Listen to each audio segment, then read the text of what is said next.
no one likes your design. Yes, no one likes your design. ஏன் திடீர்னு அப்படி சொல்கிறேன்னு நினச்சிங்கன்னா இருக்குது.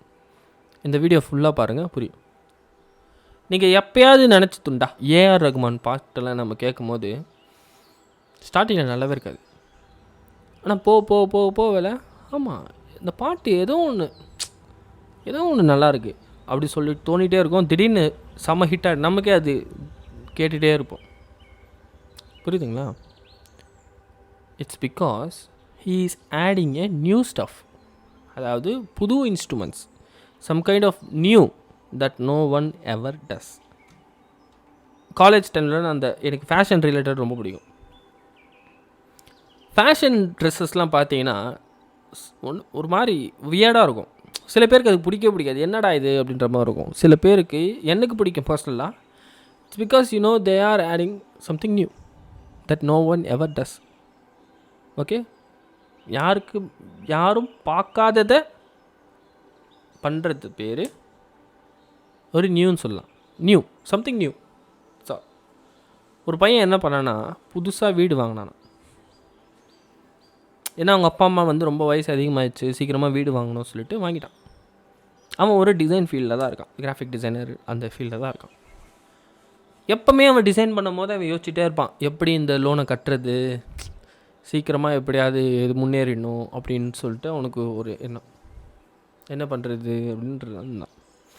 திடீர்னு ஒரு கால் வருது, இந்த மாதிரி சாஃப்ட்வேர் இன்ஜினியருக்கு நாங்கள் ஆள் எடுக்கிறோம், ஃப்ரெஷருக்கு நாங்கள் 35,000 தரோம், வரீங்களா அப்படின்னு கேட்குறாங்க.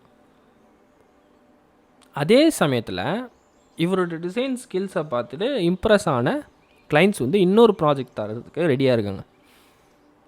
இவன் எதை சூஸ் பண்ணியிருப்பான்? சாஃப்ட்வேர் இன்ஜினியர் சொல்லியிருந்தீங்கன்னா கிடையாது. சாஃப்ட்வேர் இன்ஜினியர் சூஸ் பண்ணானா இல்லை, இவனோட பேஷனான அந்த டிசைனை தான் சூஸ் பண்ணியிருக்கான். அவனால் வர முடியாது விட்டு.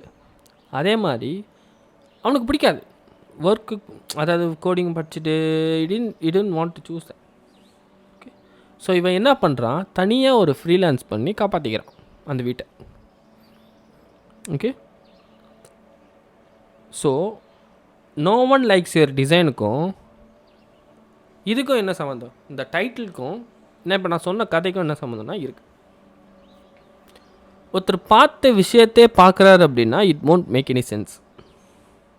ஓகே, அவன் கிளைண்ட்டுக்கு இம்ப்ரெஸ் பண்ணுறதுக்கு, கிளைண்ட்டு இம்ப்ரெஸ் பண்ண ஒரு டிசைன் காமிச்சது ஏதோ ஒன்று சம்திங் ஏதோ ஒன்று புதுசாக ஒன்று ஆட் பண்ணியிருக்கான் அந்த இடத்துல. அவனோட டிசைனில் ஏதோ ஒன்று புதுசாக ஆட் பண்ணியிருக்கான், அதனால் கிளைண்ட் இம்ப்ரெஸ் ஆகிருக்காங்க. ஒருத்தர் பார்த்த விஷயத்தே பார்க்குறாரு அப்படின்னா it won't make any sense, அதாவது ஒரு உணர்ச்சியும் இருக்காது. If the design is done with a love and something new over there that no one ever does, that makes sense.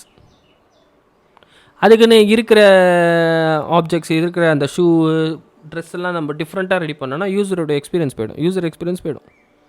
Nike, Adidas அந்த மாதிரி சில கம்பெனிஸ் என்ன பண்ணுவாங்க, they keep on hiring some famous designers to make the outer part of the design, அதாவது வெளிப்படை தோற்றத்தை மாற்றுவதற்கு Nike, Adidas போன்ற கம்பெனிகள் பெரிய பெரிய டிசைனர்ஸை ஹையர் பண்ணுறாங்க டு லுக் சம்திங் கூல்.